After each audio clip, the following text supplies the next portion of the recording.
Annyeong Sparkle, see you soon. The wait is over dahil ipinakilala na ng Sparkle ang newest addition sa kanilang roster. Yan ang K-pop idol na si Nancy McDonagh, na dating miyembro ng K-pop group na Momoland. At ang kanyang first appearance as a kapuso mapapanood sa Running Man Philippines Season 2. Full of energy, ang K-pop superstars na 17 sa kick-off ng kanilang encore tour na follow again sa Incheon, South Korea nitong weekend.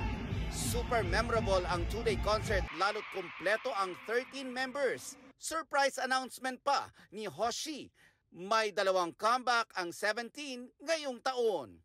Una na dyan ang 17 is Right Here na i-release this April 29. Kaya ang Carats, never ending ang Adjunice. Ito pa ang isang naghatid ng K-League this weekend.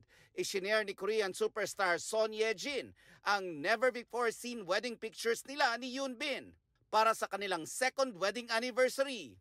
2022 ikinasal ang dalawa at parehong taon din nila winelcome ang kanilang firstborn baby boy. Chaotic crossover guesting naman ang ganap sa vlogs ni Barbie Fortesa at Kim Chiu. Ano yung pinakamasakit? Romantic breakup or friendship breakup? Ay, sa'yo! Okay! Sa'yo, girl! Ang tagal ng pause. Nakakainis. Punong-puno ng tawanan at kulitan na may konting intriga. Mabilis ako mag-move on. Ikaw ba? Ba't ka natatawa? Uy, may mic! May mic! Tatanong ko lang eh. Ito naman. Oo, mabilis na mag-move on. Ay, ano ba yun? Matanong?